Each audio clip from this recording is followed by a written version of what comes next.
સ્વાગત છે આજના એક તાજા સમાચારની અંદર। તો આજે આપણે વાત કરીએ ગુજરાતમાં ઠંડી અને વરસાદનું અત્યારે ક્યાં પહોંચ્યું છે। તો મિત્રો આજનો વિડીયો મિત્રો વાત કરવાની છે। જો વિડીયોમાં નવા હોય તો લાઇક શેર સબસ્ક્રાઈબ કમેન્ટ કરવાનું ભૂલતા નહીં। તો ચાલો મિત્રો વિડીયોને સ્ટાર્ટ કરીએ। તો આજના વિડીયો મિત્રો વાત કરવાની છે દ્વારકા, જામનગર, તાન, અહેમદાબાદ, જૂનાગઢ અને ભાવનગર છે, મહેસાણા જેવા વિસ્તારોમાં પણ આજના વિડીયો મિત્રો વાત કરવાના છીએ। બોટાદ જેવા વિસ્તારમાં, સુરત અને વલસાડ જેવા વિસ્તારોમાં આજના વિડીયો મિત્રો વાત કરવાના છીએ। સૌપ્રથમ મિત્રો વાત કરીએ કે દ્વારકા જિલ્લામાં કેટલો વરસાદ અને કેટલી ઠંડી પડશે। તો મિત્રો વાત કરીએ તો દ્વારકા જિલ્લામાં એક માવઠું આવી શકે તે પણ સંભાવના દર્શાવાઈ છે। અને વાત કરીએ કે જામનગર છે, સલાયા છે, ભાનવડ જેવા વિસ્તારમાં ખૂબ જ ઠંડી પડી શકે તેવી પણ સંભાવના દર્શાવવામાં આવી છે મિત્રો। અને વાત કરીએ હવે વેરાવળ જેવા વિસ્તારમાં, તો ત્યાં મિત્રો જોઈ શકો છો વાદળ એલર્ટ જાહેર કરવામાં આવ્યું છે। તેનો મતલબ થાય છે કે ત્યાં ફૂલ ઠંડી પડશે।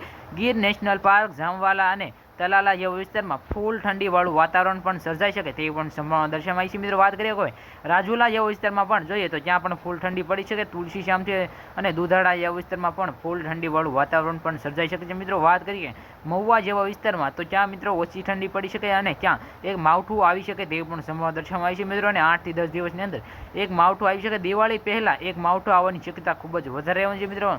અને જેસર છે, કુંડલા જેવા વિસ્તારમાં પણ એક સિસ્ટમ સક્રિય થઈ હતી, ત્યાં હવે નાથી ગઈ છે અને હવે ત્યાં ફૂલ ઠંડીવાળું વાતાવરણ સર્જાઈ શકે। પાલીતાણા જેવા વિસ્તારમાં એક ઝાપટું આવી શકે તેવી પણ સંભાવના દર્શાવાઈ છે।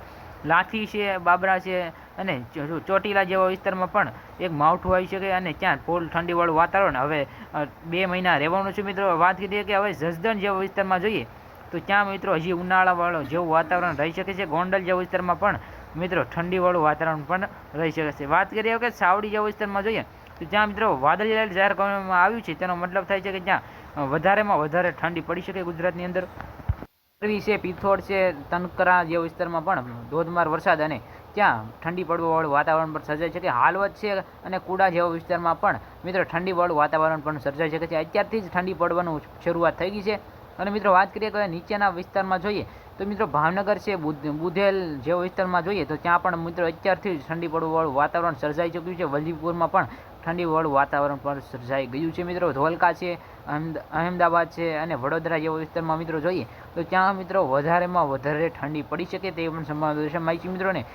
હાલમાં હવે ખેડૂત મિત્રોને પણ નુકસાન થઈ શકે છે, કારણ કે ઠંડીને વધારે પૂરતી ઠંડી પડવાના કારણે ત્યાં પાકમાં પણ નુકસાન આવી શકે છે। દહેજ, ભરૂચ છે અને સુરત જેવા વિસ્તારમાં જોઈએ તો ત્યાં મિત્રો ફૂલ ઠંડીવાળું વાતાવરણ પણ સર્જાઈ શકે છે મિત્રો।